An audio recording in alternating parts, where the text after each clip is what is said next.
you've already heard before, but maybe I can talk about it in a little different way, and you can take that back to Tennessee, right? You're from Tennessee, not Houston, Texas.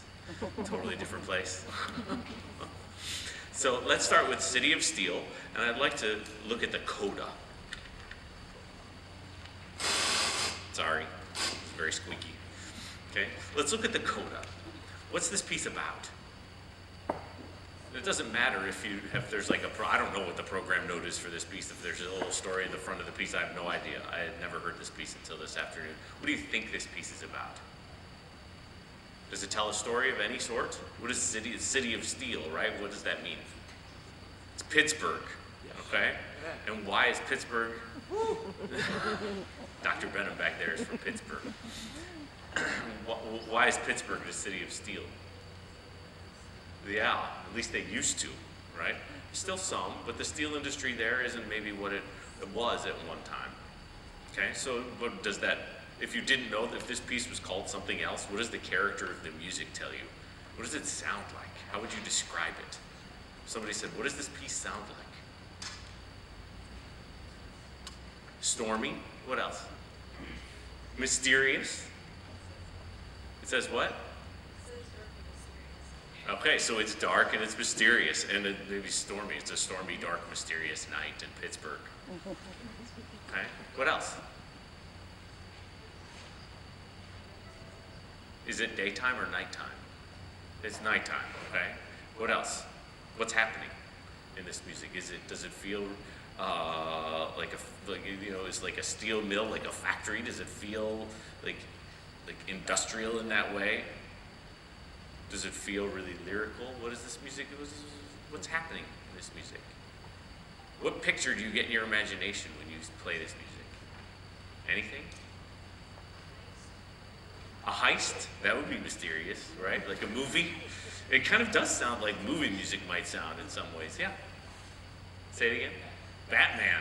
You know, I kind of thought it sounded like Batman when I was hearing it back there too, right? It kind of has that the dark colors to it. Okay?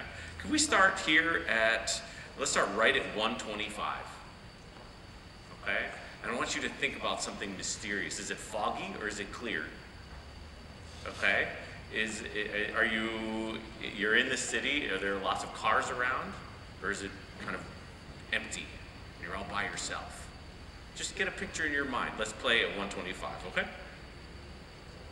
And then we'll talk about some more specific things. Here's 125. Breathe with me. Ready? The bow on the string.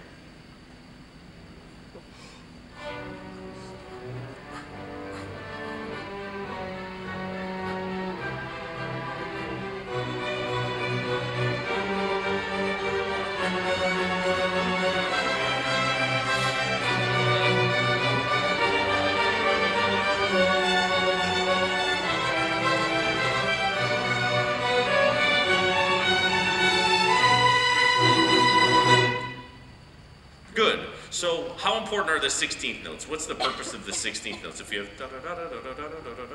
what's the purpose? Okay, I love that. Because it's not just, they're about rhythm. It's to create suspense. Well, if you're creating suspense in a movie, do you do it in a really obvious way? Or is it like a secret? You kind of create it from the background and all of a sudden it jumps out at you, right? I think you could approach it in a little more suspenseful way. I think you're making the 16th notes too obvious too soon in this piece, right? And the problem is that when the 16th notes become too obvious, what else is happening when the 16th notes play? What do you guys have cellos at 125? Well, how would you describe your part in the music? It's the melody, right? Well, if daga daga daga daga daga daga that becomes too important, you can't tell what the melody is. And then we don't get the story, and we don't know how mysterious it is, and we don't get the idea that we're in the middle of a dark and mysterious night, okay? So always listen for the melody. So start quieter with the 16th, play the melodies out, okay? Let's take it at 125 one more time. Breathe with me.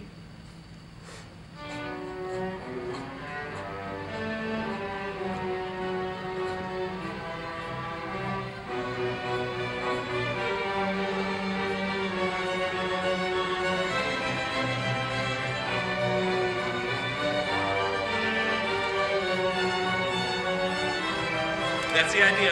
That's the idea. Violas. When you get that melodic idea at measure 129, right? And then it comes back again at 135, you've got to be like Batman, right? Really strong. And use more bow and a little more sustain into the string. You let go too soon, it just kind of glides over it, so it's not projecting, okay? Project, you have to be like Batman there, okay? Let's do it one more time.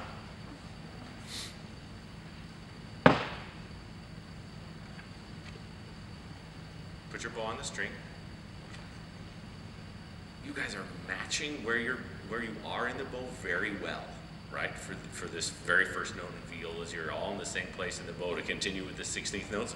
Seconds when you come in, be in that same place in the bow. Here we go. Breathe. Let's do this one more time.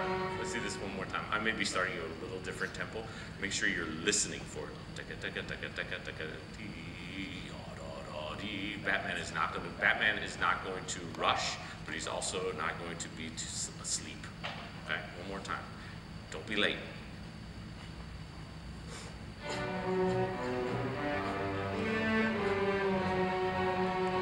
Now listen for the violas. Batman violas. There we go. Now cellos.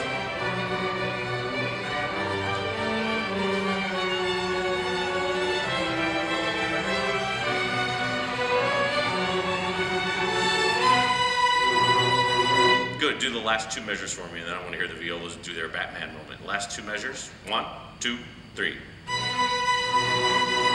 So if you're listening to them, and here in this spot, the 16th notes are like a metronome, right? 1 E and a 2 E and a 3 E and a 1, and you have da-da-dum, da-da-dum. You've got to play right with them, okay? So you have to be listening and jump onto that moving train because you're participating while you wait to play your rhythm. Do it one more time. Last two measures, 1, 2. Exactly. Good. Violas, can we hear the Batman thing at 135? Now we've got a lot of different choices about the bow plays. So let's match your principle. Okay? That's good. And use lots of bow, maybe a little bit below the middle. And use lots of bow. Here we go. 1, 2, 3.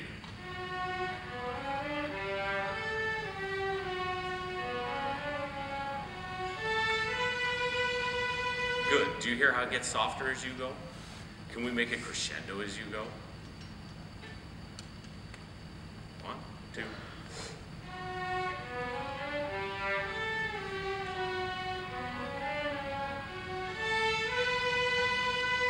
So on the separate eighth notes, dee, bom, bom, bom, use more bow.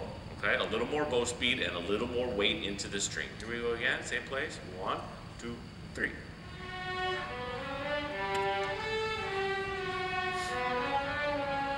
You've got it. Can you show them what you just did? Start on that measure with the separate eighth notes. I don't know what measure it was. You can find it. Just show them what you did. Good. And then on the next measure, the quarter notes, beep, bop, bom, use even more. Do it one more time. So on that down, it's two slurred quarter notes to begin with, right? Dee-dum, be a fast bow on the quarter note. Okay? Fast and light. Great. Lots of sound. Yes, and you hear how much more sound there is? Good, you can play a little closer to the bridge. Let's have all of you play. From the beginning of the phrase, okay? Whatever measure that was, 130 what? 135, here we go, 1, 2.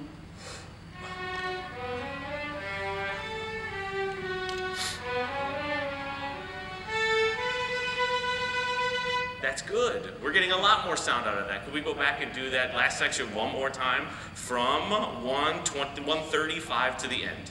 So that's the last 6 measures of the piece.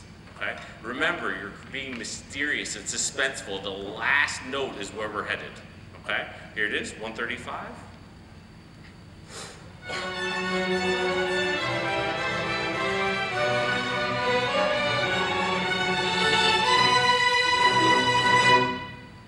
The idea, okay? So I would encourage you to think about how all the music you play has character and can tell a story. You do a lot of things really well. The next level is thinking about, well, I wonder what character I create. What picture does this create in my imagination? How can I express that to the audience so they know that I feel like a superhero when I play this spot? Or it feels really introspective and dreamlike, right? Whatever the music creates, you guys have to tell a story with it, right? And sometimes the music doesn't have a story of its own, so you have to imagine one. And when you do that, it makes it really, really interesting to play, okay? Great job today. I enjoyed working with you. I hope you have a great time here in Disney. How long are you here? A couple more days? Great. We'll have a lot of fun. Have a lot of fun.